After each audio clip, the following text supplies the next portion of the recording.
Hoje ela não pôde estar aqui, o pé dela está muito inchado. Está bem inchado, o dedo está bem roxo. A Esther estava cheia de bolinha, mas foi por causa da formiga. Uma formiga nadadora mordeu ela na piscina. Essas formigas mesmo. Formiga nadadora, rapaz. Enquanto eu me afogo, a formiga nada. A formiga tem fé, hein? Mordeu ela na piscina e ela ficou toda. Aí a gente deu um remedinho normal, achou que estava tudo bem. Né? No outro dia ela pensou toda cheia de. Aí levamos no médico, o médico deu lá o loratadina, né? Fala. E ela está melhorando, graças a Deus, mas o pé da Graziela está parecendo um mocotózinho de elefante. Desse tamanho. Então eu falei, fica aí com o pé e vai assistindo, vai dar tudo certo. Amém? Amém. Procura aí, Luciana, é teologia exegética, tá? A apostila não tem 1, 2 e 3, eles esqueceram de colocar isso, mas não tem problema, a gente vai ler. Quem encontrou aí, diga amém? Amém. A teologia exegética busca o verdadeiro significado das escrituras. Esse termo vem do grego es, que diz fora, e aigen. A gente vai providenciar uma lousa, que é para a gente escrever aqui. Ela que trouxe uma lousa, mas eu preciso de um lugar para a gente. Eu já estou providenciando, meu sogro está fazendo um suportezinho para a gente pôr, para poder ficar fácil para escrever, para vocês aprenderem a escrever. Mas aqui está escrito, depois vocês. Ou seja, líder, ou esse que diz fora, e agelo, que diz guiar, ou seja, liderar ou explicar. Chaplin não é o Charlie Chaplin, não. Chaplin era um historiador, era um teólogo. Destaca que a palavra portuguesa exegese é usada para indicar narrativas, tradução ou interpretação. O exegética ela significa narrar ou traduzir ou interpretar. É aquilo que eu falei para você. Deixa eu parar um minutinho só para vocês entenderem isso. Existem os profetas daquela época, não é como os profetas de hoje, que vai lá, precisa fazer toda uma coreografia para te entregar uma mensagem. Quando Isaías vai ao rei Ezequias, ele diz: põe tua casa em ordem, porque morrerás e não viverás, e vira e vai embora. É como eu falei no começo, havia uma simplicidade, era muito simples você falar o que Deus mandava falar. Você não precisava criar um personagem, porque tem pessoas hoje que precisam criar uma personagem para entregar algo. Muitas vezes a pessoa precisa pular, saltar e sair dançando para te entregar algo, e para te entregar algo não precisa disso. A Bíblia não declara que havia esse tipo de coisa para que Deus viesse entregar algo para alguém. Quando Deus fala para Isaías, vai lá no rei e fala para ele que põe a casa em ordem, Isaías só desceu do Monte Carmelo, foi até lá, chegou lá, todo mundo sabia que ele era profeta, foi recebido, entregou ao rei e voltou. Ele não precisou fazer nada. Entendeu? Estão entendendo o que eu estou dizendo? Sim. Pode ver, eu já recebi várias profecias, que às vezes a pessoa precisa vir marchando, dançando, pulando no Espírito, aí ela entrega a profecia. Isso não é o Espírito, é o Espírito do profeta é sujeito ao profeta. Então eu posso ter uma revelação de Deus hoje e eu posso não entregar ela hoje. Eu posso entregar ela daqui um mês, daqui um ano. Como eu posso entregar agora, se Deus revelar, e Deus falar, entrega agora, que é agora que eu estou mandando entregar. Então tem um tempo, fica a questão do profeta querer entregar. Tanto é que ele entrega para o rei, e a oração do rei demorou 15 minutos. Pela situação que o rei estava, em 15 minutos ele foi ouvido. Quantos estão entendendo isso? Amém. Então a teologia exegética, ela fala sobre tradução, interpretação, não é isso? Narrativa, tradução e interpretação. A narrativa por quê? Porque ela é bem explícita, a profecia, a palavra de Deus, ela não precisa de palavras difíceis em lugares de pessoas simples, estão entendendo? Eu não preciso usar aqui o grego, ou o aramaico, ou o hebraico, para que vocês entendam, que vocês não vão entender. Eu preciso usar a língua de vocês, a minha língua, que é a portuguesa. E muitas das vezes assim, tem pessoas que às vezes falam na língua portuguesa e a gente ainda fica em dúvida, não entende.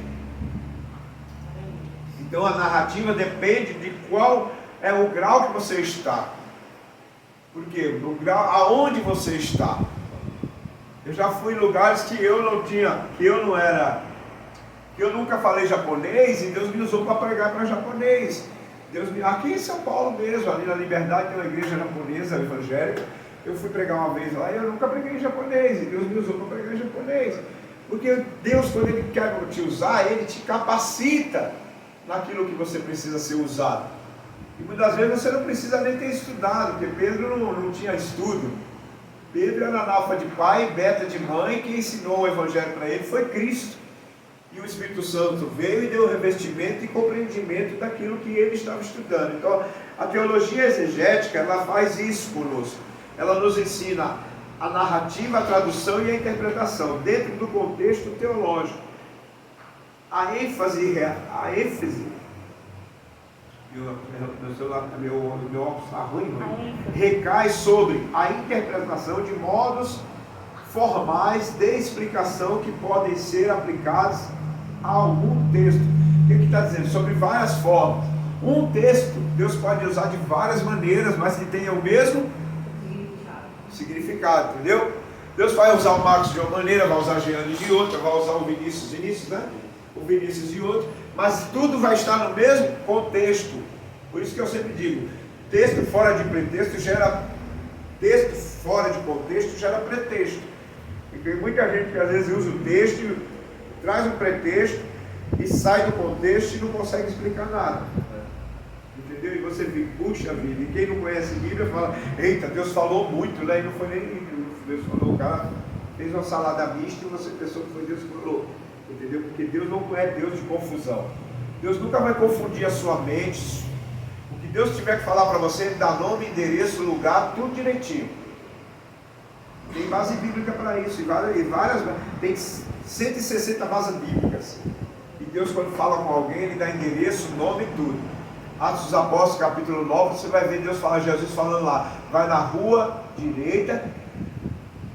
Ananias vai na rua direita, na casa de Judas, que lá está Saulo de Tarso, para que eu possa realizar o que eu tenho que realizar nele. Então Deus não é assim. Olha, tem gente que eu já falei para vocês, eu não gosto de profeta, ou pregador, ou alguém que diz assim, olha, eu não sei o que Deus vai fazer, mas Deus vai fazer isso. Não sei aonde é que Deus vai te levar. Não. Se Deus te deu uma revelação, Ele tem que te dar endereço, nome e lugar. Senão não foi Deus, foi emoção. Amém? Quando você pega aqui as atrasado chegar. Não, fique em paz.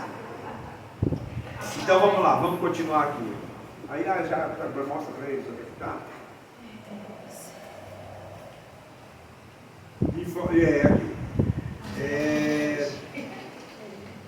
A ênfase recai sobre a interpretação de modos formais de explicação que pode ser aplicado a algum texto a fim de se compreender o seu sentido. Na linguagem técnica, a exegese aponta para a interpretação de alguma passagem literária específica, ao mesmo tempo em que os princípios gerais aplicados em tais interpretações são chamados de hermenêutica, aquilo que eu falei que você vai aprender, a hermenêutica, a arte de pregar. A Roseli está perguntando, ela falou que não ligou no grupo, tá onde aqui? Tá pelo grupo? Não, eu estou gravando hoje, está gravando pelo meu. Mas ele está só gravando? Está gravando direto no grupo, Lu? Como é que está? Está gravando direto, porque ela pediu para fazer direto e depois vai pôr no. Depois ela vai jogar nos canais. Vai pôr depois. Não, que a Roseli está perguntando. Fala para ela que depois a gente vai jogar nos canais, inclusive você vai levar a apostila delas também, Se tá? tiver mais algum celular, meu vídeo, se você quer que eu coloque ao vivo. Você tem, né? Eu não sei se o meu dá para colocar.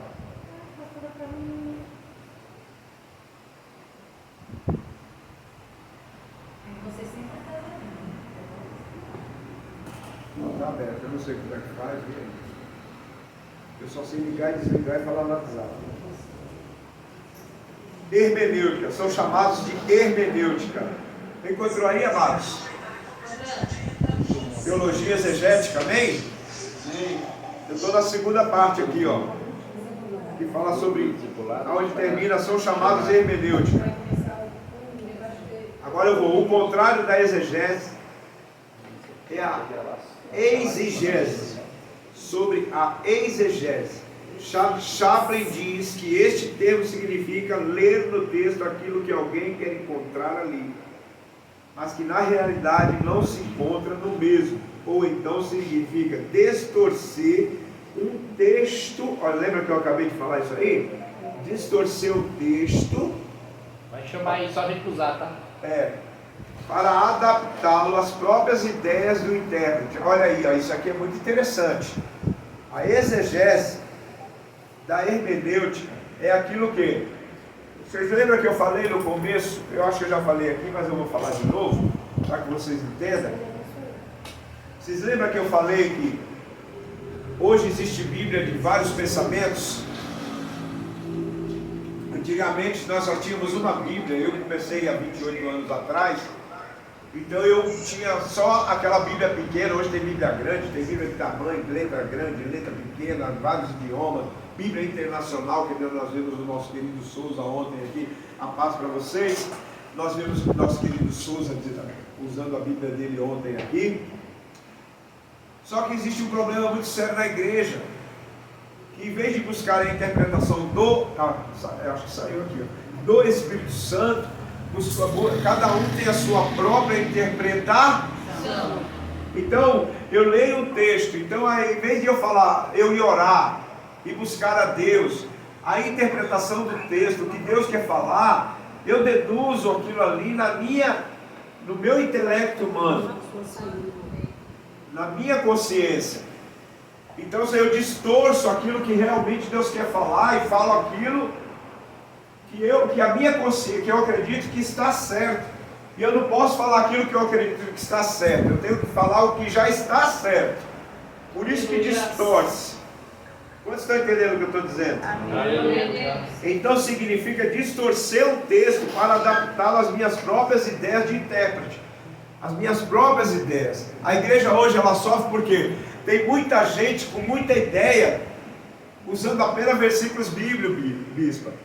E em vez de buscar a Deus, orar a Deus, buscar a interpretação do Espírito Santo, porque é para isso que o Espírito Santo está aqui na igreja hoje, é para isso que ele está todos os dias que você está na igreja, para nos fazer lembrar o que Cristo realmente nos ensinou e interpretar para nós, de uma maneira reveladora, a sua palavra. Só que eu venho com o meu estudo, com o meu conhecimento, com a minha maneira, e eu passo para vocês aquilo que eu entendo. Então é por isso que hoje você vê que tem igreja adaptada às várias. Tem igreja que aceita o cara fumar maconha, tem igreja que aceita o cara dançar, tem essa igreja que aceita o cara dançar, cantar no Raul Gil, ou cantar nos programas globais, e as pessoas dizem que é Deus que está abrindo porta. Não, Deus não está abrindo porta para ele fazer isso. Logicamente que Deus pode salvar alguém lá e colocar de alguém, como tem muita gente que trabalha nas emissoras, que Deus tem um tempo para eles ficar lá para ganhar outras almas. Como tem muita gente que é jogador de futebol e é cristão, mas chegará o tempo que Deus vai tirar eles de lá para fazer outro tipo de serviço. Quantos estão entendendo o que eu estou dizendo? Amém. Só que as pessoas pegam um texto, acredita, baseia no que ela acredita, no que ela pensa que está certo, e ela joga, distorce o que a palavra está querendo dizer. E quando a gente não tem conhecimento, quando a gente não conhece Bíblia, não lê Bíblia, não tem costume de acompanhar, eu acho que vocês veem isso, toda vez que eu vejo algum pregador pregar aqui, eu estou com Bíblia na mão, caneta e papel. Por quê? Porque eu quero acompanhar o que ele está falando, não é que eu sou uma pessoa crítica, já me chamaram de crítico aqui dentro. E eu não sou crítico, é que eu quero saber se o que ele está pregando está dentro daquilo que a palavra está dizendo, para que depois eu não venha pecar. Quantos estão entendendo isso? Amém. Eu não venha pecar contra o Espírito Santo.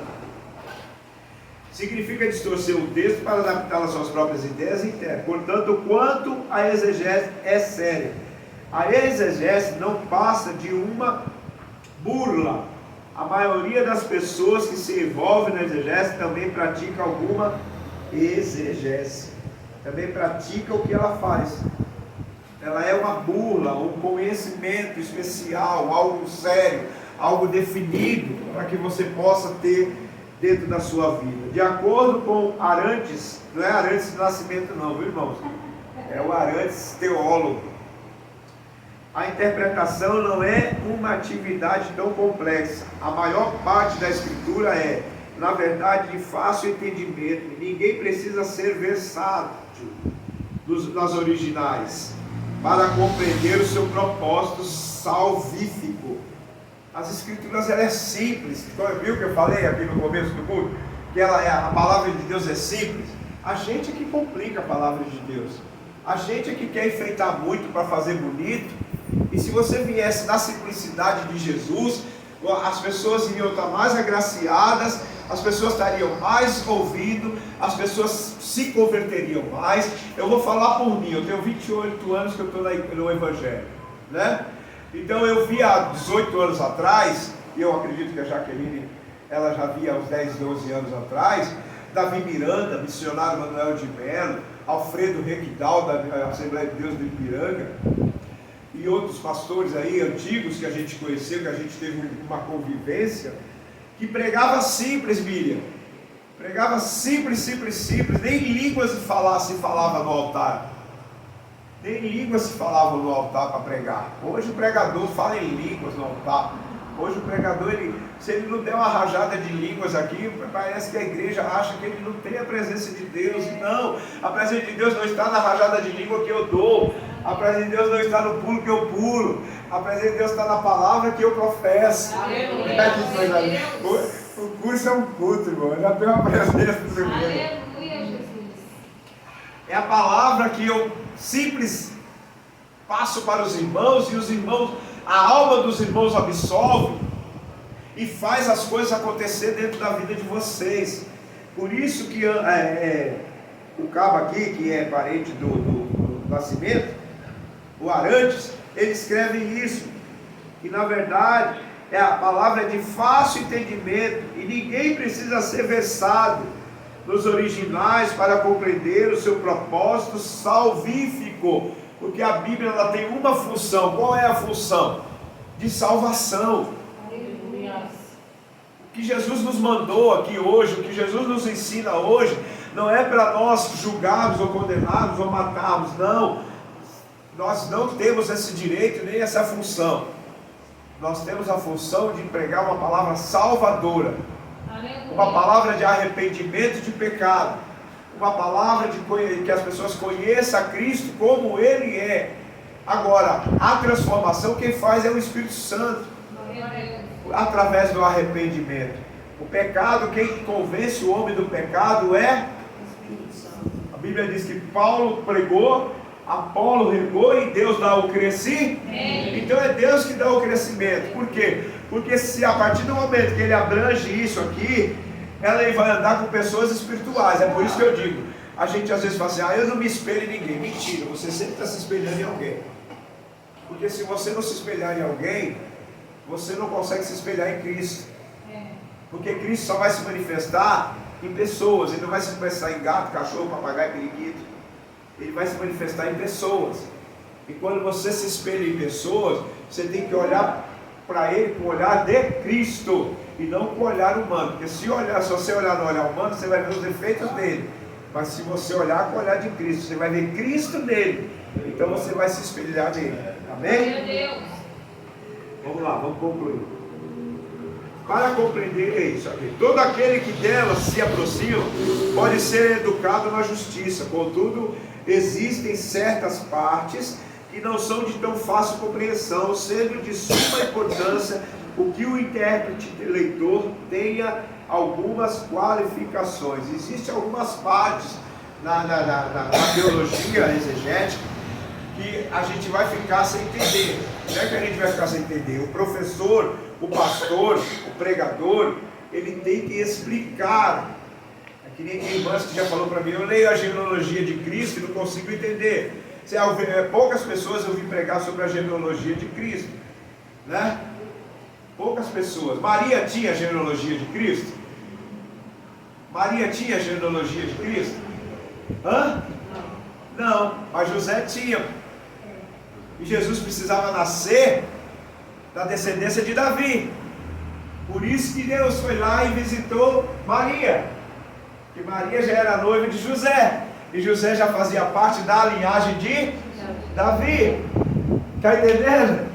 Ela não tinha nada a ver com o negócio, mas ela foi instrumento para que tenha isso. Então às vezes as pessoas se perdem na genealogia de José, na genealogia de Abraão. Isso a gente vai aprender mais para frente, que já está aqui as apostilas para isso. Amém? Vamos lá. Milton. Não é o nosso irmão Milton, não, é o Milton aqui. Afirmou que as qualificações de um intérprete competente pode ser dita como intelectual, educacional e espiritual. Você vê como a Bíblia é o fundamento, que ela educa, ela intelecta a pessoa e ela dá espiritualidade na vida da pessoa. Ela dá comunicação com Deus na vida da pessoa. Então, às vezes eu falo assim, porque tem muita gente mal educada pregando dentro em cima de altar. Tem gente que prega com uma ignorância, com uma maldade, com uma arrogância. E às vezes eu fico até perplexo, dizendo, meu Deus, será que tu era assim mesmo? Porque Jesus só foi rude com os sacerdotes, com o povo ele era manso. Com o pecador ele era misericordioso. E às vezes muitos pregadores que já veio aqui pregar, pregadores que a gente vai fora pregar, os caras muito grossos. E eu vou morrer assim que Deus me usa. Não, filho, você vai para o inferno.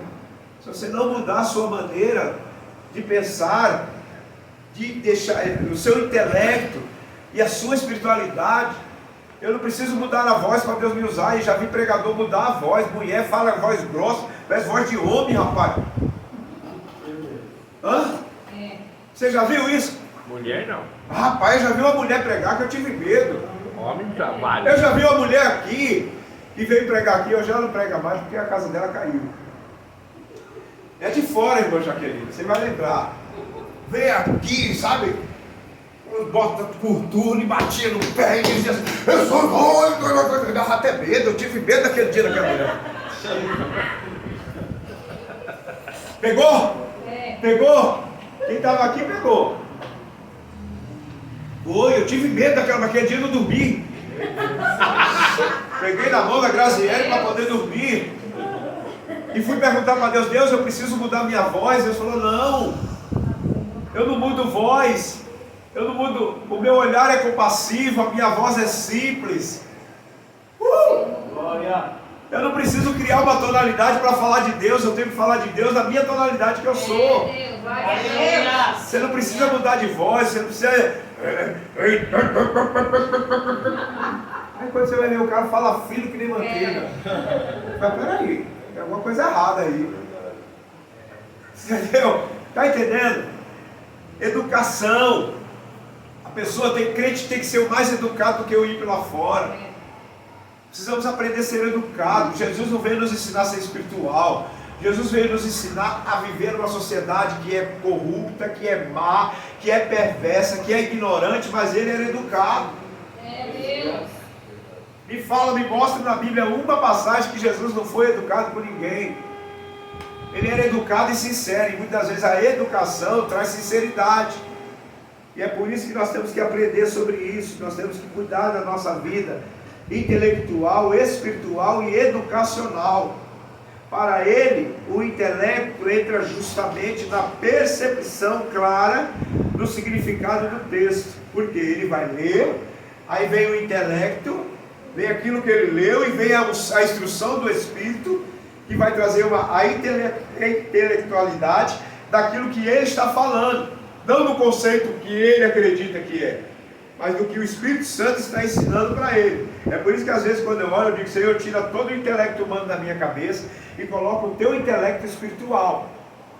Coloca o teu intelecto espiritual, porque o intelecto humano, você não vai fazer o que Deus quer.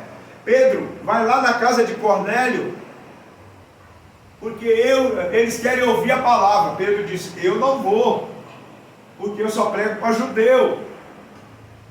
Aí o que Deus faz? Desce um lençol cheio de partes de carne E diz: Pedro, come. Ele diz: eu não posso comer uma coisa que é impura, porque para ele era impuro pregar para gentios, para mendigo, para leproso. Como muitas vezes para muitos aí é impuro pregar numa igreja pequena que nem essa, ou pequena que nem a da nossa pastora Flaviane e o pastor Nilton. Eles querem pregar em templo grande, igreja grandona, em mídias. Só que Jesus falou: Pedro, não faça impuro aquilo que eu santifiquei. Aleluia. Porque Pedro, você está vendo impuro, mas eu estou vendo ali que tem presença. A minha presença vai descer ali, Pedro. Aí Pedro falou: papel, a minha sabedoria diante da sabedoria de Deus não vale nada. Aleluia. Está entendendo o que o texto está dizendo? É por isso que eu não entro em debate. Eu fui convidado para fazer 2, 3 debates esses dias. E eu não participo de debate, porque a Bíblia não é feita para se debater. A Bíblia é feita para obedecer. Porque o debate não chega a lugar nenhum. Eu tenho a minha tese, ele tem a tese dele, e nós vamos até o final.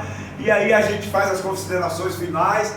E ele continua acreditando no que ele acredita, e eu continuo acreditando no que eu acredito. Então não resolveu nada o debate.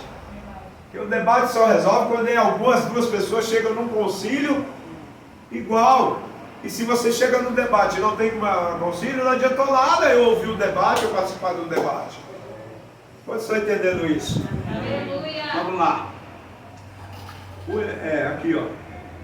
Um exemplo é a clara divisão que o apóstolo Paulo faz. Foi aí que eu parei, não? Na carta de Efésios, colocando nos capítulos 1 e 3, no bloco. Isso aqui, isso. Lá em cima. Eu parei lá em cima, perdão. Isso aqui, ó.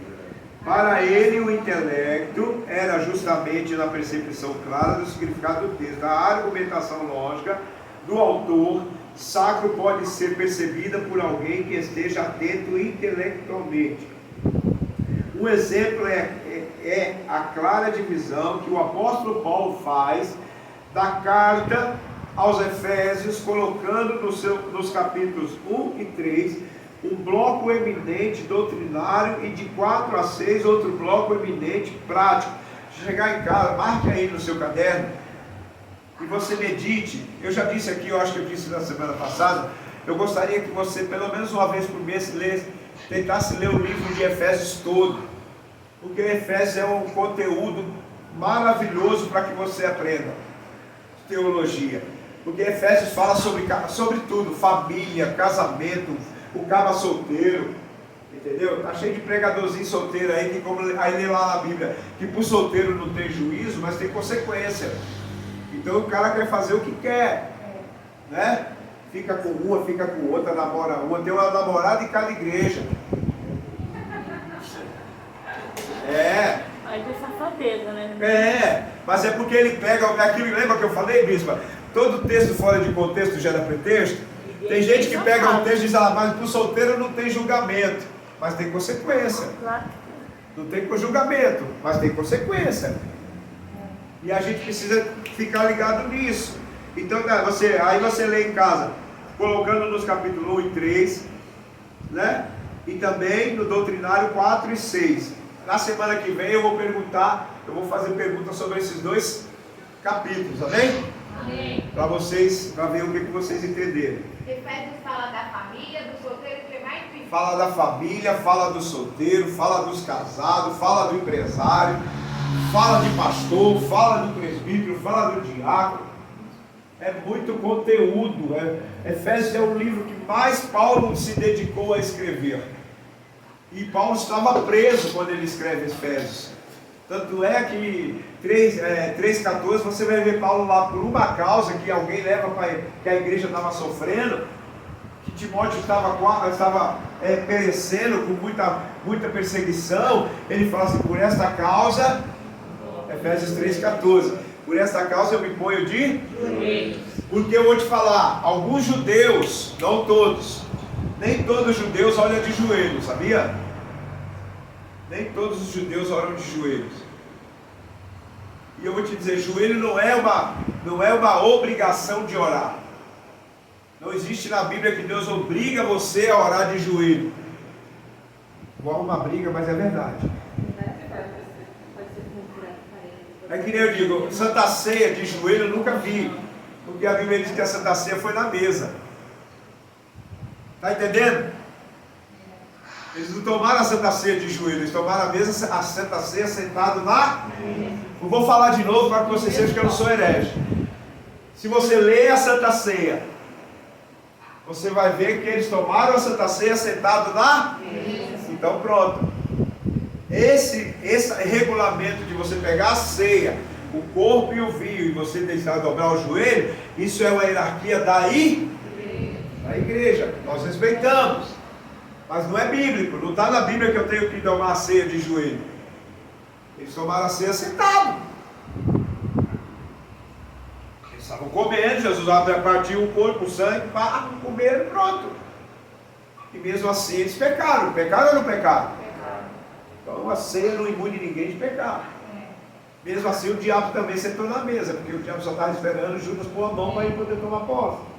O diabo estava na ceia o tempo todo e ninguém percebeu que o diabo estava na ceia. Às vezes o diabo está dentro da igreja e você não percebe que o diabo está na igreja. E ele senta, ele canta, ele prega, ele olha e pronto. E a igreja não percebe.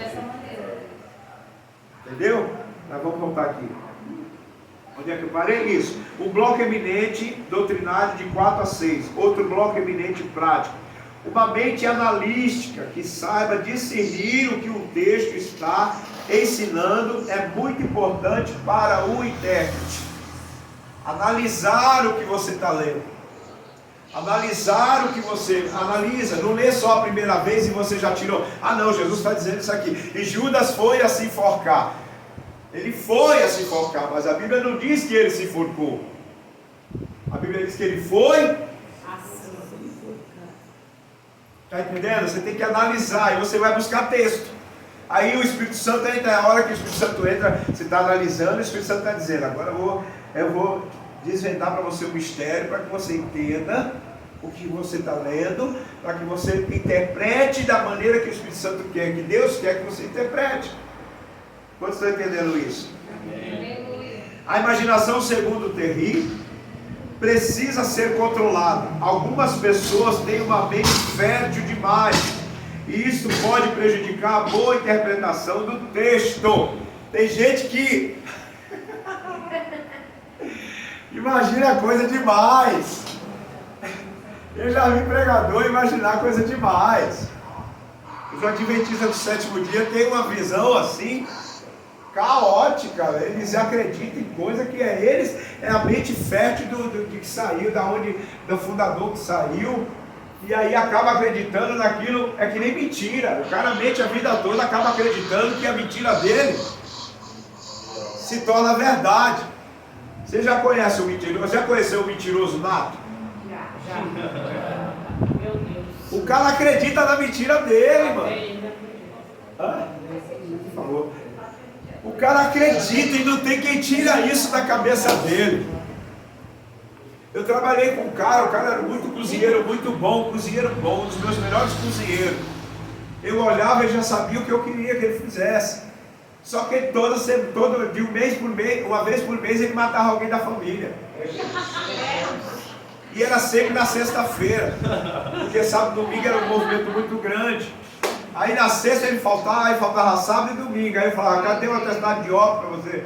Ah, eu esqueci, não sei o que. Aí passava um mês, eu falava, eu sei que é mentira, mas deixa pra lá. Daqui um mês ele ia matava outro, até que ele não tinha mais ninguém para matar. Aí quem morreu foi ele, porque o patrão teve que mandar embora, porque uma hora a conta vem. Uma hora a casa vem. Então tem pessoas que têm a imaginação muito fértil, e por alguma coisa que lê, ele já acredita que é aquilo. Não, você tem que analisar, buscar, buscar respaldo, ler livros. Eu aconselho a você ler livros, amados. Não é pecado ler livros. Não estou falando livros eróticos, não estou falando livro de romance, estou falando ler livros que tenham bases bíblicas. Eu sou uma pessoa que eu leio livros, irmão. Eu leio bastante livro. Eu gosto de ler, eu gosto mais de ler do que ficar na frente da televisão. Eu leio livros, eu assisto filmes bíblicos, filmes evangélicos, documentários evangélicos, para que você possa ter respaldo na sua vida, analisar, para que você esteja envolvido com a palavra. E aí você não será enganado, você terá uma boa hermenêutica, uma boa exegese, você terá uma boa interpretação Está entendendo? Você não ficará aqui. Que eu já vi pregador pregar aqui, falar sobre, se começar a pregar sobre, pregador que ia pregar no Salmo 91 e depois pulou, Deus não muda a palavra. Deus te dá a palavra, que Ele te dá circunstâncias para que você entenda. Eu já vi pregador, eu mesmo sou pregador que chega, eu observo muito o culto, para eu saber se aquilo que eu preparei, porque a palavra não precisa ser preparada, ela já é preparada, que eu preparei condiz com que o culto está se movendo, porque às vezes o culto não está se movendo com aquilo que eu vou pregar, e aí o que eu vou pregar, muitas das vezes ele pode matar o culto, ele pode esfriar o culto, e não levar o povo à adoração. Por isso que você precisa ter observação. E tem gente que é muito fértil. Ele diz aqui que as pessoas são muito férteis. Meu Deus do céu, eu tenho medo dessa fertilidade tremenda. Usa sua mente para analisar, comparar. Olha aí o que eu falei. Analisar, comparar e examinar a Escritura. Comparar textos. Vai buscar textos, vai buscar outros livros, para ver se o Senhor está falando a mesma coisa, se é isso que Deus quer falar, se é isso que Deus está querendo realmente passar para a igreja. Louvado é o nome do Senhor. Aqui eu parei aqui, ó. A Bíblia foi escrita em linguagem humana, apela a nossa razão, convida a investigação e pesquisa, condena a crença cega. O que é crença cega? O que é crença cega? É a pessoa ler e ela não entendeu e ela vai falando assim, Deus está mandando eu falar isso. Eu já vi pregador aqui ler um texto aqui da nossa igreja mesmo, pregador de fora que vem aqui ler um texto aqui, e aí ele não consegue interpretar, não leu, não estudou, não buscou referência, aí começa a dizer testemunho da vida dele, ele começa a dizer que Deus está mandando falar isso, e muitas vezes Deus não está mandando falar. Vocês estão entendendo o que eu estou dizendo? E quando eu sou convidado para pregar a palavra, eu sou convidado para pregar a palavra. E dentro dessa palavra que eu acabar de ministrar, se o Senhor quiser manifestar o dom da revelação, Ele vai manifestar. Se o Senhor quiser manifestar o dom de cura, Ele vai manifestar. Se o Senhor quiser manifestar o dom de maravilhas, Ele vai manifestar. Mas o Deus me chamou para pregar a palavra. Jesus era chamado para pregar a palavra, então Ele ia lá e pregava a palavra. E tinha enfermos, tinha endemoniados, gente dentro da igreja caindo endemoniado, e o povo segurando os endemoniados e Jesus pregando a palavra. Ele não interrompia a palavra para expulsar demônio, porque a palavra é que vai libertar o demônio, vai tirar o demônio da pessoa. É a palavra, porque eu já disse, o ato de você expulsar é uma coisa, agora o processo de libertação é através da palavra. Está entendendo, amados? Então precisa examinar, precisa ler, precisa buscar, precisa orar em cima disso. No mínimo, se vai pregar a palavra, tira 2 horas dentro do seu quarto. 2 horas, 3 horas. Hoje eu peguei isso aqui lá em casa, irmãos. Fui para lá, porque eu moro em quarto, cozinha e banheiro. Eu divido minha casa com mais 4 cachorros. Eu vou pegando na rua e pondo dentro de casa, que eu tenho dó. Aí peguei um cabo lá e ele ficou lá e gostou de mim, ficou lá, eu gostei dele, deixa lá. Mas aí eu fui para a casa da minha sogra, ela tinha saído, e fui comer Bíblia, fui ler, fui analisar. Estava esperando chegar as remessas das apostilas, e fui ler, e peguei livros, e fui ler, e peguei dicionário de teologia, e fui ler. Porque você precisa ter nutrição, mantimentos, você precisa ter nutrientes para poder passar para vocês. Não é apenas ler, chegar, pegar um texto, ler e pronto. A interpretação do texto, a exegese faz isso, vai você pegar lá. E foi Jesus para Cafarnaum, e passou, e pregou, e foi, e passou a mulher hemorrágica, e tocou em Jesus. Mas aí você vai falar para ela, por que tocou? Como tocou? De que forma? Por que Jesus, no meio de uma multidão apertada, sentiu só o toque dela, e não sentiu o toque da multidão? Por que Jesus, às vezes, dentro da igreja, a igreja está lotada, só 2, 3, 4 conseguem sentir a presença de Deus? Eu não estou falando a presença de Deus e ficar gritando, pulando, não. A presença de chorar, de se quebrantar, de se jogar, de dizer Senhor. E muitas das vezes os outros não. Porque eu não me iludo com glória a Deus. A igreja hoje se ilude com glória a Deus. Quem não dá glória a Deus está bom. Não, às vezes o cara está lá em silêncio, mas ele está adorando a Deus mais do que quem está gritando. Aleluia, verdade. Porque Jesus diz assim, Marcos, Jesus diz, Pedro pega Jesus, tinha mais de 5 mil pessoas na praia, cantando hino, e ele estava lá cantando, glória, glória, aleluia, vem cedo, vem. Aí Pedro falou, olha aí Jesus, todo mundo está te esperando. Jesus falou, está vendo esse povo? Eles me louvam com a boca, mas o seu coração está longe. Semana que vem vocês vão ganhar um presente, vocês vão ganhar um livro chamado Dentro da Igreja, Longe de Deus. E eu quero que vocês leiam esse livro, porque tem muita gente dentro da igreja, igrejas cheias, mas vazias, de pessoas, cheias de pessoas, mas vazias da alma. Não tem conteúdo. Amém, queridos? Onde é que eu parei aí? Crença cega. Hã? Crença cega. Crença cega, que é aquilo que você não tem conteúdo, não lê, aí prega de qualquer jeito, faz tudo de qualquer jeito.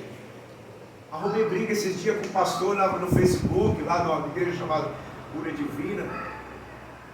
Saí na briga com ele filmando o pessoal caindo de poder, sabe? E eu falei para ele, onde é que está escrito que Jesus mandava fazer isso, filmar isso?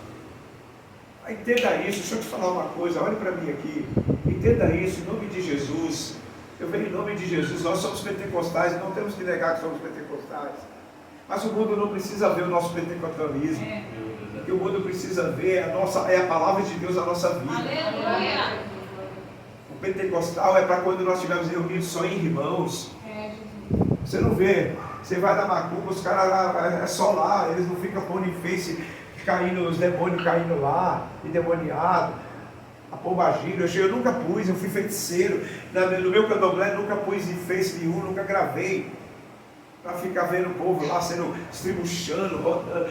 Nós somos pecadores, nós somos falhos nisso, é por isso que o mundo zomba de nós, porque o que é de Deus tem que ficar, o que é daqui, o que tem que ser falado aqui é a palavra de Deus, tem que ganhar almas, é almas que nós temos que filmar se arrependendo a Cristo nesse altar, é casamentos restaurados que nós temos que filmar. Está entendendo o que Deus está dizendo aqui nesses cursos, gente? Deus quer aprimorar vocês para isso. Isso é quando, não, eu não sou contra o Pentecoste, eu sou do fogo, mas aquele momento lá que nem nós tivemos no encontro, ali é um lugar reservado, ali você podia rolar no chão para lá embaixo, é Deus puro, não ia trazer escândalo para ninguém. Mas a manifestação, para quem não conhece, traz escândalo, não traz edificação para o mundo. E a igreja hoje, evangélica, ela sofre por isso. Eu falo em geral, ela sofre por isso. Ela coloca no Facebook os escândalos, as movimentações, que é linda, maravilhosa, mas não é para o mundo. É para nós. E se não tiver ninguém que se levante, que nem Pedro se levantou em Atos dos Apóstolos, capítulo 2, para dizer para o povo, eles não estão embriagados. Não, ninguém se levanta para dizer isso. Está entendendo o que a igreja está dizendo? Está dizendo o que a palavra está dizendo? Pessoas, crenças cegas, que acham que o que vai chamar a popularidade das pessoas para a igreja é o mover. Não, o que chama a popularidade das pessoas para a igreja é a palavra, é o conhecimento, é a sua vida dia a dia com Deus, é a sua vida no trabalho, no lar, na casa, na família, na igreja. É o que vai atrair as pessoas para conhecer esse Deus que você está conhecendo hoje. É o testemunho. É o testemunho. Obrigado Marcos, é isso mesmo, é o testemunho. Porque eu posso pular dentro do ônibus, sabe o que eu vou fazer? Me tirar do ônibus e me internar lá no psiquiatra do Vila Mariana. E eu já fui lá, eu saí correndo. Uma coisa que você falou que realmente traz muito escândalo para eles, porque, por exemplo, se o macumbeiro vir aqui, a primeira coisa que ele vai se negar é que alguém coloque a mão na cabeça dele, porque ele sabe que para nós é poder, para eles é como se estivesse expulsando o diabo deles. Então a primeira coisa que eles vão entrar é falar, não mexe na minha cabeça. É verdade. Porque isso escandaliza ele. Cabeça. Irmãos, cuidado quem põe a mão na sua cabeça. E para eles acham que não. A cabeça é onde tem os 5 sentidos do ser humano. É onde libera as conquistas da sua vida. E muitas vezes você deixa põe a mão na sua cabeça, depois você vai ver a vida da pessoa está toda retalhada, está toda arrebentada. Outra para Deus fazer milagre, ele não precisava nem tocar.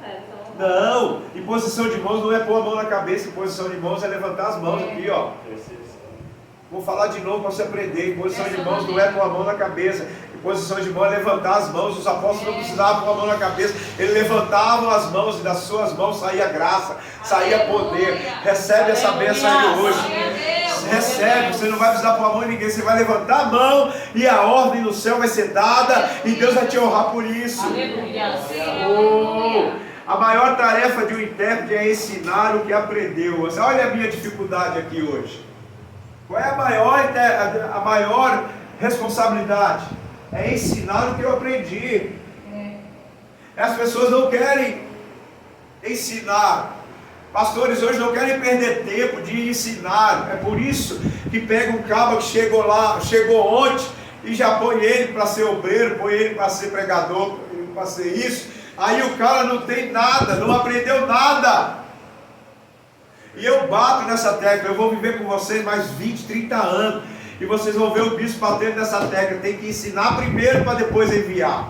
Porque Jesus primeiro ensinou, depois ele enviou.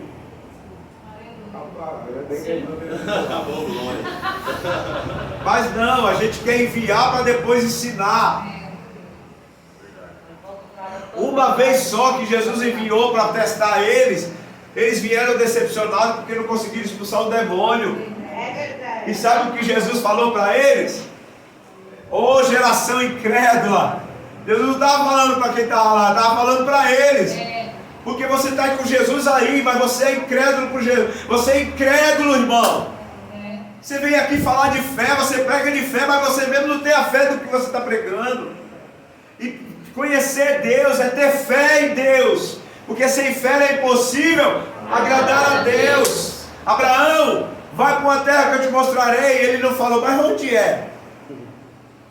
Falou para a mulher dele, ó, arruma tudo aí. Falou para as servas, arruma tudo. Para os servos, arruma tudo. Quem vai com ele? Vamos embora. Aleluia. Vai para onde? Para um lugar aí que eu ouvi uma voz e eu sei que é Deus. E Deus falou para eu ir. É fé, isso é fé. Fé não é quando eu tenho dinheiro sobrando. Fé é quando eu não tenho, mas existe um propósito e um plano. Aleluia. Eu não tenho, mas tem um plano e tem um propósito. Eu estou dentro do plano de Deus. Se eu tenho o plano de Deus, Deus vai pôr chão para eu pisar aonde eu começar. Mas eu preciso eu começar. Aleluia. Porque o recurso vem dele. O recurso é dele. Conhecer é Deus. Teologia é conhecer a Deus. É ter intimidade com Deus. Não é intimidade de pular. Você veja bem, Moisés queria ver a glória de Deus. Ele ficou 40 dias lá no monte, esqueceu o pão, esqueceu a água. Não é que não tinha, ele jejuou. Ele esqueceu. A sede de buscar a Deus e de ter a glória, achando que ia ser fácil, era tão grande, que ele esqueceu de pegar de Josué o pão e a água que ele ia levar para comer. Chegou lá no monte, vou falar, eu estou dentro do texto, da interpretação, do conhecimento de Deus. Teologia é conhecer a Deus. E para você conhecer a Deus, muitas vezes você não conhece, está pensando que Deus é que nem eu, que você pega, liga o bispo, opa, já estou aí. Não, Deus vai fazer você entrar no plano dele. Para conhecer a Deus tem que entrar no plano dele, entender o que Deus quer, saber o que Deus realmente quer com você, para que você viva o propósito de Deus.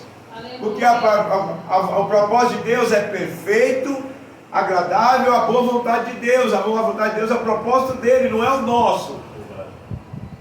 Então quando ele sobe lá, ele falou para subir, agora cadê Deus? Mostra a glória. Ele falou, senta aí, meu filho. Passou 1, 2, 3, 40, 30, 29, 30 dias, 35 dias, 38 dias, 39 dias. Satanás sobe lá em cima e diz, Moisés, é melhor você rolar daqui. Porque o povo está pensando que você já morreu. E é uma vergonha você subir no monte, chegar e continuar com o mesmo jeito. Porque eu falo para você, eu louvo a Deus para as pessoas aqui que vão para o monte. Eu queria ter essa força para ir também, mas não tenho. Vou uma vez ou outra, quando Deus manda eu ir. Porque os montes hoje estão corrompidos.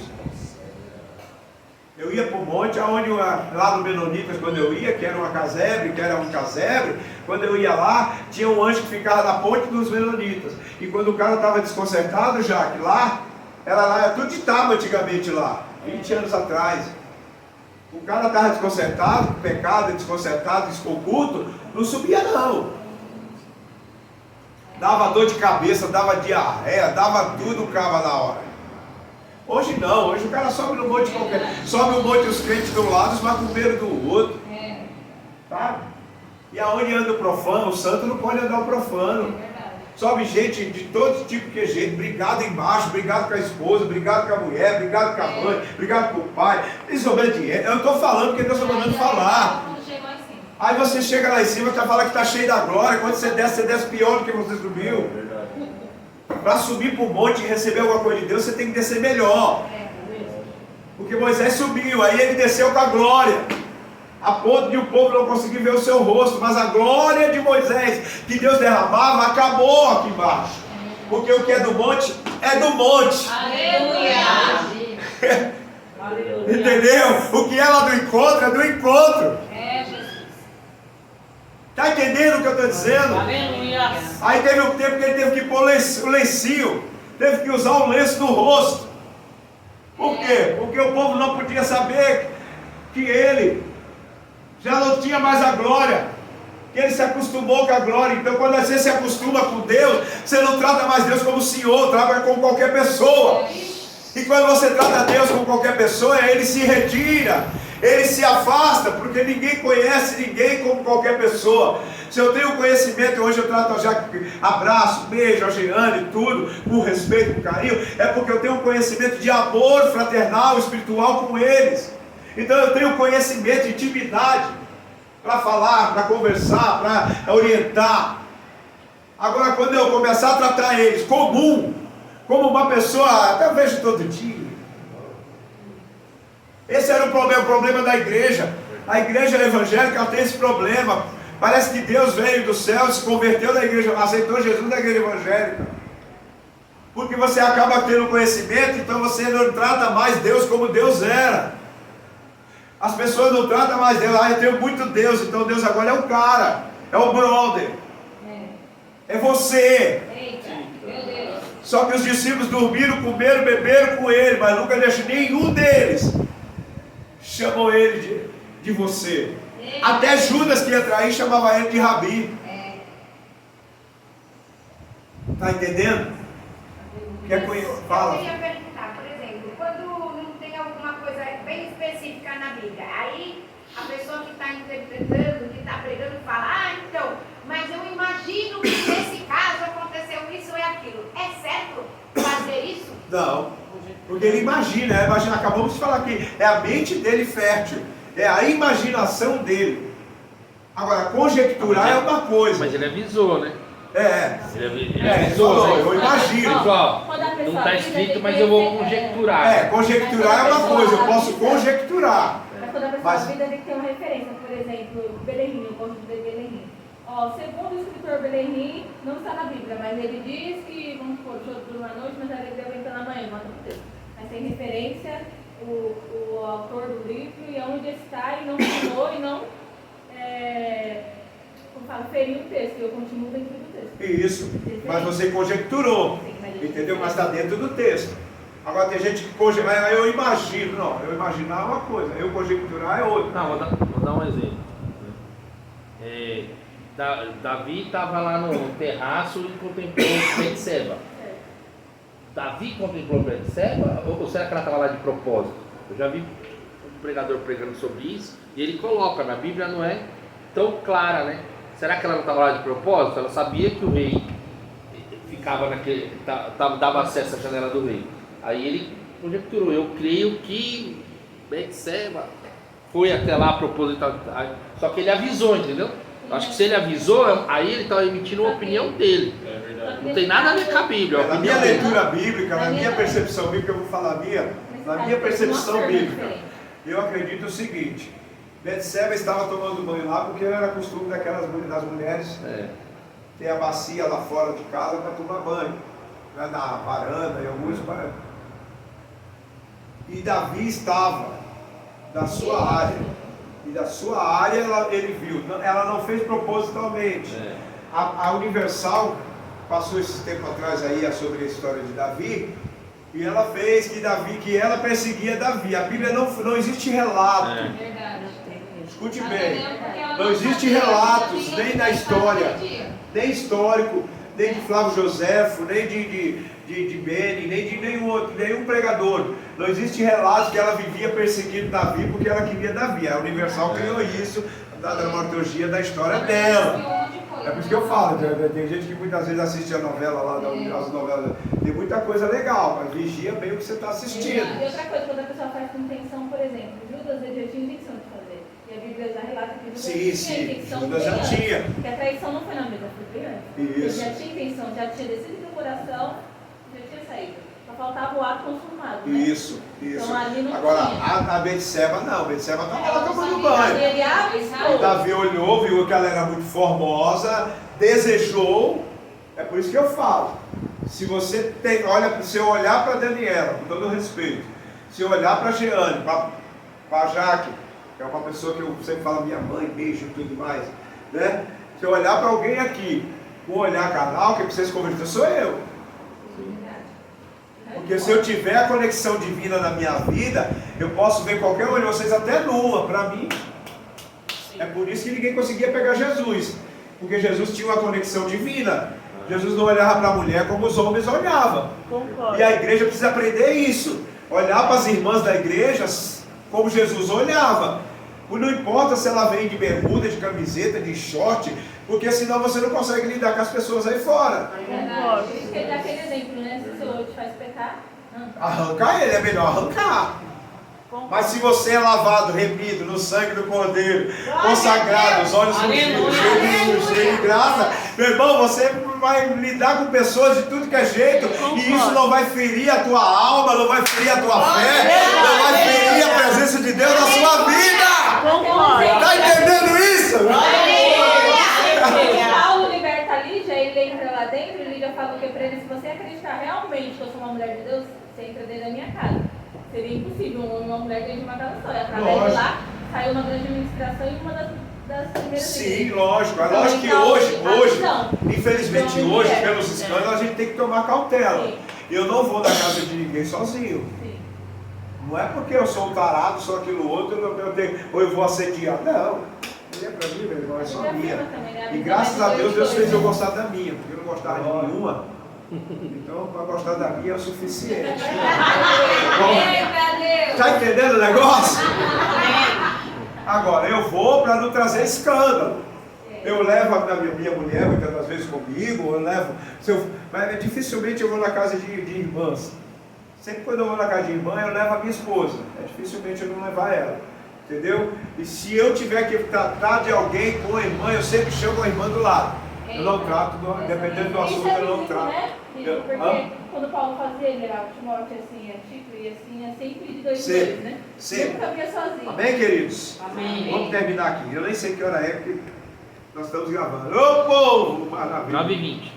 Mais 10 minutinhos, me dá mais 10 minutos, é que a gente já começou tarde também, né? Mas me dá mais 10 minutos aí. Onde é que eu parei? A maior tarefa do inferno. Vamos lá. Deixa eu ver se eu acho aqui. Depois das crenças cegas, né? A maior tarefa do intérprete é ensinar o que aprendeu. E ensinar outros a extraírem o aprendizado da Escritura. Sem isso em mente, a interpretação não terá tanto valor. Está entendendo tudo que nós falamos aqui? Tudo que nós estamos falando está sendo registrado aqui, ó. Está vendo como é a importância de aprender? A importância de ensinar o Evangelho? A importância de você aprender o Evangelho para ensinar as pessoas? Porque você que é pastor, pastora, missionário, missionária, que um dia vai estar aqui na frente, vocês precisam aprender lidar com todo tipo de situação. A gente tem que aprender a lidar com todo tipo de situação.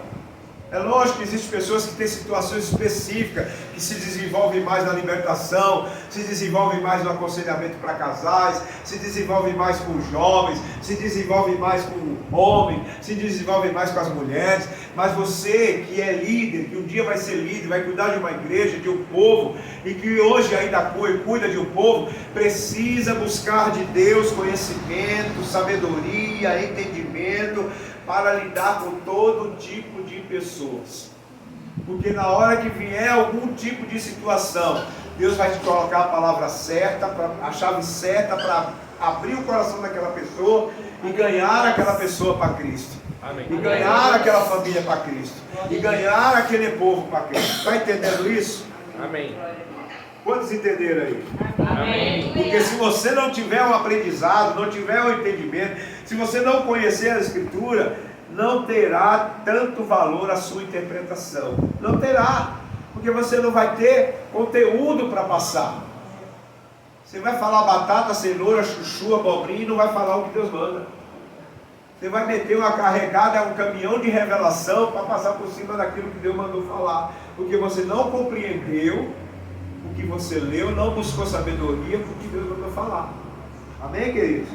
O apóstolo recomenda a Timóteo: ora, é necessário que o servo do Senhor seja apto a instruir. Aleluia. Olha a preocupação de Paulo. Timóteo tinha 23 anos de idade quando Paulo instruiu ele e botou ele na igreja de Éfeso. Diz para ele: é apto, você precisa, tudo que você aprendeu de mim, você ensina. Não muda nada. Tudo que você aprender aqui não muda nada. Virão novas teologias, virão novas ideias. Mas fique com a ideia da Bíblia. Fique com a ideia do texto. Não deixe ninguém vir: mas hoje isso foi no passado. Não. Ele é o mesmo ontem, hoje e será eternamente. A sua palavra era do passado, ela é do presente e ela estará no futuro. Está entendendo? Oh, como eu gosto de Bíblia, viu? Por isso que ele diz: seja apto a instruir. Para ter a qualificação educacional, compreende os fatos acerca dos quais o intérprete deve estar inteirado. Fatos que são aprendidos como estudo e pesquisa. A geografia da Palestina e regiões vizinhas que influenciaram nos escritos bíblicos. As histórias gerais e bíblicas são também importantes no que tange a confirmação e complementação da revelação que nos é trazida na Escritura. Complementação histórica, a cronologia, o discernimento dos tempos e a época é também de especial valor na interpretação. Você tem que abranger tudo. Você tem que, aquilo que nós falamos, você tem que buscar texto, outro texto, ler lá, a Bíblia vai ter os textos embaixo, vai lá ler, vê se está falando a mesma coisa. A cronologia do tempo. Deixa eu te falar o que é isso. Eu já fui chamado de que eu sou blasfemador do Velho Testamento. Por que, bispo? Porque o bispo, eu não gosto muito mais que pregue o Velho Testamento. Porque o Velho Testamento é uma referência de que você só mata gigante, derruba muralha, né? É só para você fazer campanha e conquistar. Mas Jesus vem com o Novo Testamento. Qual é o Novo Testamento de Cristo? Por isso que é difícil pregar sobre Cristo na igreja. A gente prefere pregar Ezequiel, prefere pregar Elias, que é o profeta do fogo, Eliseu, que é das águas potáveis, mas a gente, para pregar Cristo, é muito difícil. Porque Cristo, ele veio com a verdade crua e nua. Assim como os Velhos Testamentos, os profetas também faziam, mas a gente não pega as outras partes. Então, quando você... E não é verdade isso. O bispo, eu respeito o Velho Testamento. Eu respeito. Eu amo a Bíblia num todo, mas eu estou no tempo diferente do tempo de lá. Pegou? O gigante derrubou lá. Hoje eu tenho Cristo. Hoje não existe gigante para eu derrubar. Existem situações que eu preciso enfrentar, mas eu enfrento com o Evangelho de Cristo. Um novo mandamento vos dou. Amai-vos uns aos outros como eu vos Amém. Esse foi o novo mandamento. Quando se dá o novo mandamento é que o velho foi parado. Jesus parou o Velho Testamento para que venha o Novo Testamento, porque no Velho Testamento não deu certo para muita gente. Os 10 grandes homens de Deus mentiram, todos eles, Abraão, Isaac, Jacó, todos eles, Elias, Eliseu, todos eles falharam. E Jesus vem com um novo mandamento. Ele disse: se pela lei eles não conseguiram, então eu vou por amor, pelo amor, para ver se eles entendem que eu amo eles. Deus falou para Jesus: vamos apresentar uma coisa maior, para ver se constrange o coração do povo. Aí diz lá João 3,16: e Deus amou o mundo de tal que deu seu único Filho a morrer. Jesus, aleluia. E aí, a partir daí, Jesus chama os discípulos para pregar esse evangelho. Você vê Paulo tendo referência de Velho Testamento, mas ele fala do Novo. Ele fala de Cristo. Estevão está sendo apedrejado por causa que estava falando de quem? Em Cristo Jesus, aquele a qual vocês apedrejaram, mataram, a qual vocês crucificaram. Ele não estava falando de Davi, nem da situação de Golias. Ele estava falando Cristo Jesus, que é a qual vocês apedrejaram, mas ressuscitou ao terceiro dia. Aleluia. Vocês estão entendendo, irmão? Não estou dizendo que vocês não podem pregar o Velho Testamento. Pregue, mas pregue com sabedoria, com argumento, mas tente terminar o Velho Testamento em Jesus. Aleluia, Deus. Como assim, bispo? Jesus está lá, eu acho que é em Lucas 4, se não fala a memória, que ele fala lá: o Espírito do Senhor está sobre mim. Ele prega Isaías 61, para pregar as boas novas. O que é boas novas, irmão? É uma nova mensagem. Aleluia. Agora a igreja hoje no Brasil, ela entra ano, sai ano, está derrubando gigante, e o gigante nunca cai. Entra ano, sai ano, você está pisando no sal, está só machucando seus dedos cheios de rachadura, e você não se liberta. Entra ano e sai ano, está derramando azeite na sua cabeça e o azeite não funciona. Agora prega Cristo para você ver. Prega Jesus para você ver. Fala desse Cristo que eu estou falando aqui para você. Conheça a verdade vos libertará. Aleluia. Fala desse Cristo que você não pode pecar mais. Hoje você está sendo perdoado, mas vai, não peques mais. Aleluia, Jesus. Hoje eu estou te levando, mas vai, não peques mais, para que não aconteça coisa pior na sua vida. Para você ver se essa pessoa não vai ser transformada. Verdade, meu Deus. Aleluia. Está entendendo o que eu estou dizendo? Aleluia. Vou concluir aqui para nós ir embora.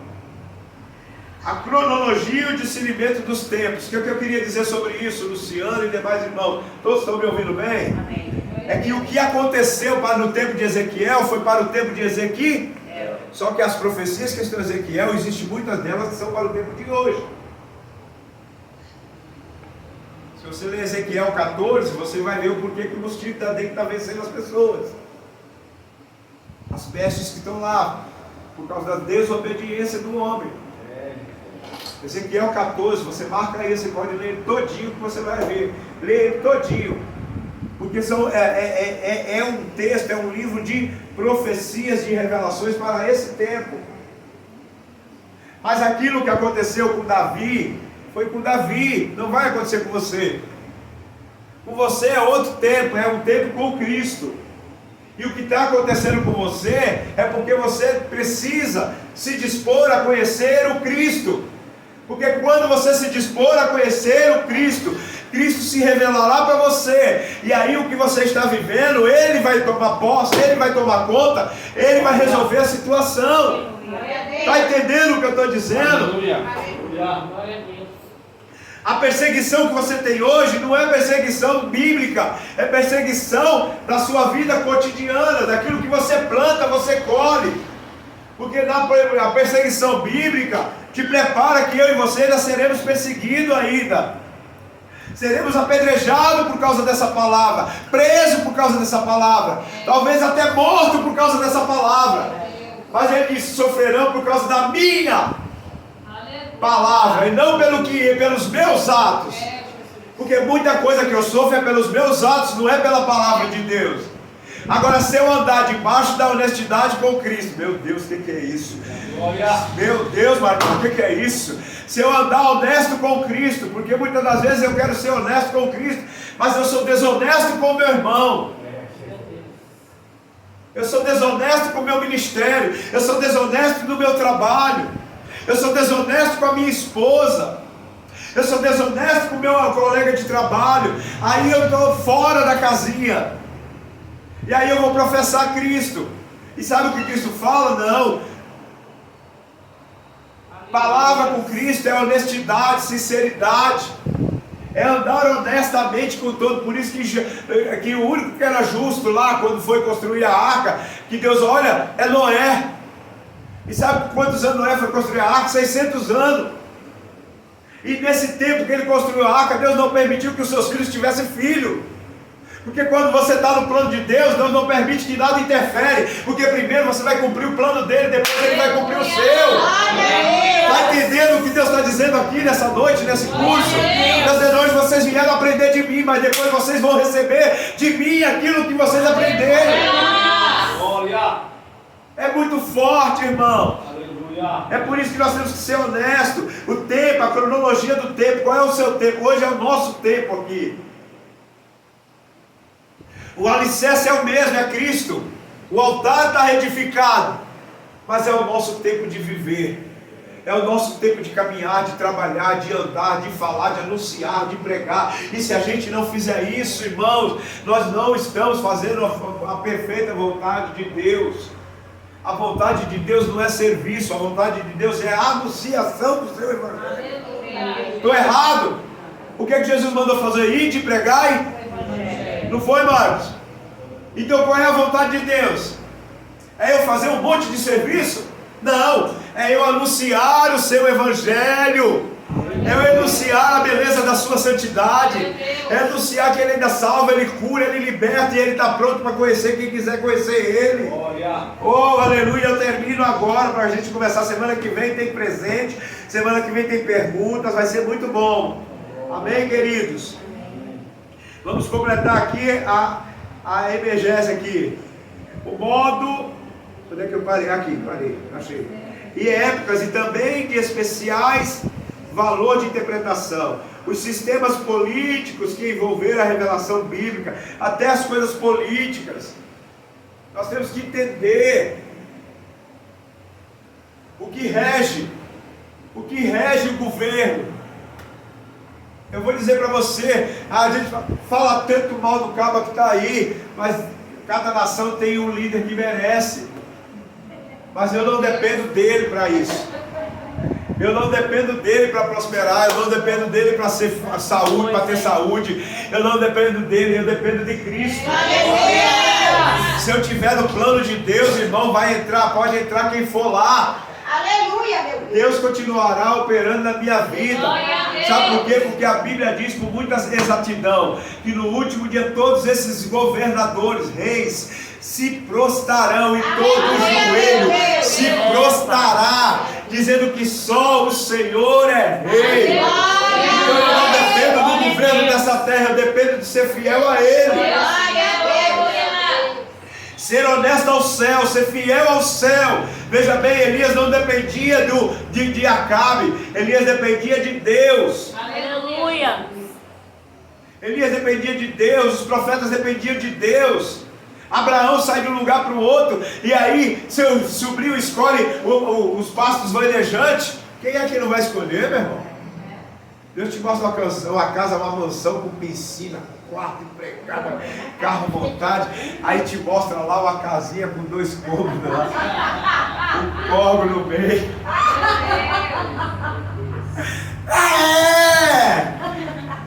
Seus olhos são encantadores, se os seus olhos te enganam. Por isso que a Bíblia diz: se os seus olhos forem bons, todo o seu corpo estará em luz. Se os seus olhos tiverem palavra, irmão, o diabo não te engana. Aí o que Ló faz? Opa, eu vou para lá. Aí Abraão vai para onde? Para o deserto. E Deus prosperou Abraão aonde? No deserto não é lugar só de sofrimento, no deserto é lugar que Deus prospera também. Aleluia. Está entendendo isso que é Bíblia? Cada tempo ao seu tempo. Se você está vivendo no deserto hoje, Deus vai te prosperar dentro do deserto. Porque Jesus foi servir o pão para ele, não tiraram ele do deserto para servir o pão. Quando Satanás acabou de provar ele, a Bíblia diz que desceu o anjo com o pãozinho quentinho. Não sei se tinha manteiga, mas tinha pão. E ele comeu gostoso. Está entendendo? Deus vai te prosperar nesse deserto mesmo. Basta você ser fiel. E o sistema político, não se preocupe. Ore pelos seus governantes. Orar você tem que orar. Abençoar você tem que abençoar. Porque não existe só uma maneira. Você não pode ser egoísta. Quando você entender o plano global de Cristo, Ele realizará o seu plano pessoal. Mas primeiro você precisa entender o plano global. E o plano global de Cristo é que nenhum se perca. É que nenhum vá para o inferno. É que ninguém saia sem ouvir que Jesus salva, cura e liberta. Que Jesus ainda tem uma resposta. Que Jesus ainda tem uma solução. Mas é necessário que você absorva tudo isso que você está aprendendo. E diga: Senhor, me ensina a pregar, me ensina a orar, me ensina a ser fiel, me ensina a ser justo. Ser justo, irmão. Uma irmã chegou para mim e disse: bispo, eu quero ir para o Monte Seco porque eu quero justiça. Eu falei: irmão, eu não vou para o monte com você não, porque a sua justiça não é a justiça de Deus. Agora, se você quiser uma justiça de Deus, a justiça de Deus não é Deus fazer em mim, é Deus fazer no meu irmão. Não entendeu? Vou falar de novo. A justiça de Deus não é Ele fazer em mim, para mim. É ele operar na vida do irmão. Aleluia. E eu sei que Ele operando bem na vida do irmão, Ele vai operar na minha. Agora tem gente subindo no monte para cobrar para Deus quebrar a perna, quebrar a orelha, deixar cego. Está cheio de gente subindo no monte para isso, Daniela. Está cheio de gente subindo no monte para esse tipo de assunto. Ah, Deus vai cobrar de você, tomar vergonha na cara. Ser mais crente, se arrepender, ir lá e pedir perdão porque você pensou mal, porque você falou isso ou aquilo. Ah, mas não foi eu que cometi, não tem problema, vai lá e pede perdão, porque mesmo que você não cometeu, a Bíblia diz que mesmo sem dano, você pede perdão e Deus vai te honrar. Glória a Deus. Vou fechar agora. O modo de produção do sistema escravista. O sistema político que envolver a revelação bíblica esclarece também a compreensão do que foi revelado. O modo de produção e sistema escravista, o comércio, as guerras e tudo isso pode ser adquirido com pesquisa e estudo. Mas uma vez temos a exortação do apóstolo Paulo que diz a Timóteo: até a minha chegada, aplica-te à leitura e à exortação. Eu vou ler isso aqui, irmão, porque isso é muito sério, né? Você está entendendo o conteúdo aí? Aleluia. Olha o que Paulo fala para Timóteo: até eu chegar, aplica a leitura, a exortação do ensino, e não te faça negligentes para com o dom que há em ti. Ele tinha o dom de quê? Ele aprendeu com Paulo. E Paulo está dizendo: não seja negligente não. Quer dizer, não passa a mão na cabeça não. E o maior problema da igreja é que a igreja passa a mão na cabeça de um monte de coisa errada. Passa a mão na cabeça de muita coisa aí, só para manter o povo. Irmão, eu prefiro ter